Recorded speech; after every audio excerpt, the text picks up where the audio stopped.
Bom dia a todos, salve Maria. Mulher, sua missão segundo a natureza e a graça. Caminhos, exigências para a implementação prática. Desta maneira, chego à exigência de uma instituição de formação em que se viva com Deus e os seres humanos, em que se trabalhe para Deus e os seres humanos. Acabo de deduzir esta necessidade da natureza e da vocação da mulher. Creio, porém, que ela possa ser justificada ainda a partir de outro aspecto. O que o nosso tempo exige das mulheres? Da maior parte delas, exige que ganhem elas mesmas o seu pão. Daquelas que estão à frente de uma economia doméstica, espera-se que saibam administrá-la de modo racional, contribuindo assim com a situação econômica geral. Nosso tempo as conclama a colaborar como esposas e mães com o saneamento moral do povo. Deseja-se que elas preparem o caminho para o céu. Há necessidade, portanto, de mulheres que possuam conhecimento de vida, prudência, competência prática, mulheres com solidez moral, mulheres com uma vida fundada de modo inabalável em Deus. De onde poderá vir tudo isso se as bases não tiverem sido lançadas na juventude? Não faltam tentativas nesse sentido. Os órgãos públicos adotaram em grande parte a metodologia dos pedagogos reformistas. Exigem aulas educativas e, como meio para este fim, o método ativo. A Baviera deu início a uma nova ordem de ensino para as escolas fundamentais, realizando uma adaptação correspondente nos currículos, e na Prússia introduziu-se nos últimos anos também nos cursos colegiais uma liberdade de autodeterminação mais ampla de professores e alunos. Mas numa visão mais geral, é preciso admitir que a implementação de novos princípios e métodos de trabalho se depara com enormes empecilhos com a sobrecarga de matérias nos currículos e nos sistemas de avaliação e qualificação cada vez mais complexos. Acho que uma reforma geral do sistema educacional só pode ser implementada adequada e corretamente no contexto de uma regulamentação sistemática do sistema profissional. Esta regulamentação me parece ser uma das grandes necessidades do presente, mais importante até do que a reforma educacional, uma vez que hoje vemos um sem número de pessoas colocadas diante da questão da opção profissional, e não há quase ninguém que consiga aconselhá-las. Quase todas as carreiras são desaconselhadas por haver superlotação. Além disso, dá-se a exclusão de pessoas bastante aptas para profissões essencialmente práticas, porque se fazem exigências exageradas de qualificação teórica. Para superar essa situação realmente embaraçosa, parece-me necessário, em primeiro lugar, uma estatística geral e bem fundamentada das profissões, que mostre qual é a real oferta de postos de trabalho em cada profissão, permitindo assim um controle que acabe com esta conversa irresponsável de superlotação. Em seguida, a formação profissional deveria ser ampliada de acordo com as exigências objetivas das profissões, deixando de lado qualquer consideração que não se baseie nesse critério, como, por exemplo, a extensão das autoridades de reduzir o número de candidatos pela criação de requisitos de admissão de difícil cumprimento, ou uma certa vaidade de alguns grupos profissionais que não querem ficar atrás das exigências de formação de outros, mesmo que as necessidades objetivas indiquem outros caminhos.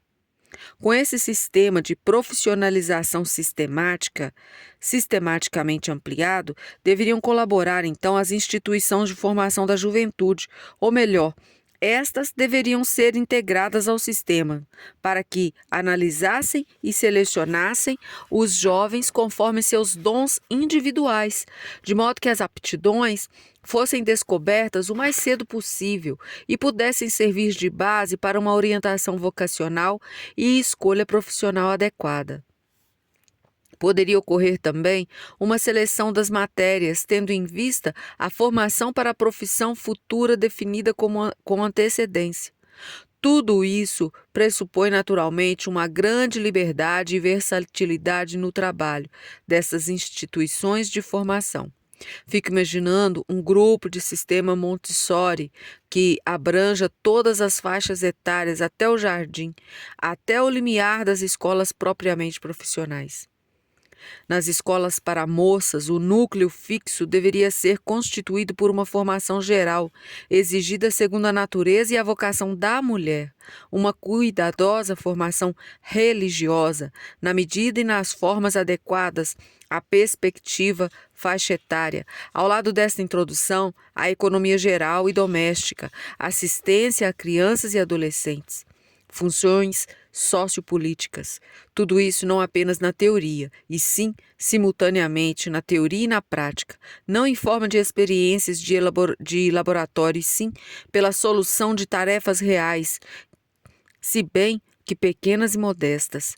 A este núcleo seriam agregadas de forma flexível as áreas puramente espirituais, procedendo-se à seleção de acordo com os dotes e as inclinações individuais e preparando-se a passagem para a escola profissional. A passagem das instituições de formação geral para uma escola profissional me parece o caminho normal e desejável. Por outro lado, a preparação para a vida profissional constituirá por um bom tempo uma necessidade econômica. Além disso, parece tratar-se de uma questão ligada à formação da personalidade, predisposições individuais e energias acumuladas na pessoa adulta exigem realizações práticas e resultados competentes. Na vida familiar de hoje, dificilmente há espaço para uma formação tão abrangente. A profissão faz com que o indivíduo se integre na sociedade ou lhe confere uma função que lhe cabe cumprir no organismo social. A tarefa especial da mulher profissionalmente ativa consiste em fundir sua vocação feminina com sua profissão específica, de modo que a profissão receba uma feição feminina. Uma tal mudança não pode ser decretada de cima e de uma vez. Em primeiro lugar, haveria falta de professores qualificados para sua execução. Depois apareceriam todos os achaques infantis de um sistema novo, como uma epidemia que se alastra pelo país inteiro. As consequências poderiam ser tão devastadoras que as pessoas sentiriam saudades dos bons tempos de antigamente, a ponto de os princípios saudáveis serem rejeitados juntamente com os erros. Todas as medidas de reforma precisam ser experimentadas primeiramente em escala menor, assim como foram realmente testados por reformadores entusiasmados os princípios da escola de trabalho, a educação conjunta, a comunidade escolar, etc. Seja em escolas experimentais particulares ou públicas, antes de serem recomendados ou até impostos para a implementação generalizada pelas autoridades educacionais. Um ponto de partida para a reforma da formação feminina seria algumas senhoras católicas decididas que se dispusessem de uma sólida convicção religiosa, de uma boa formação pedagógica e, sobretudo, estivessem familiarizadas com todos os métodos modernos de trabalho. Se unirem para erguer uma escola desse tipo desde o início. Deveria fazer parte do projeto também um grupo de pais com bastante coragem para confiar em seus filhos a esta escola, além de um grupo de patrocinadores para financiar o projeto.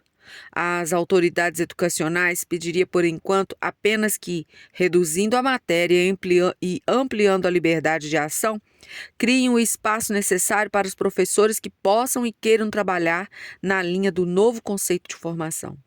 Além disso, que procedam a uma revisão profunda do sistema de avaliação e autorização e preparem a regulamentação de todo o sistema profissional. De propósito, coloquei no centro de minhas explanações a formação feminina.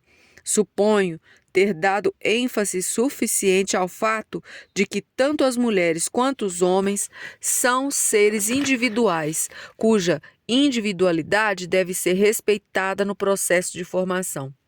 Mas, para evitar mal-entendidos, talvez seja conveniente realçar que mulheres e homens têm como seres humanos um objetivo educacional comum: sede perfeitos como vosso Pai do céu é perfeito. Esse ideal educacional nos é apresentado de forma concreta na pessoa de Jesus Cristo. O objeto de todos nós é tornarmos-nos semelhantes a Ele.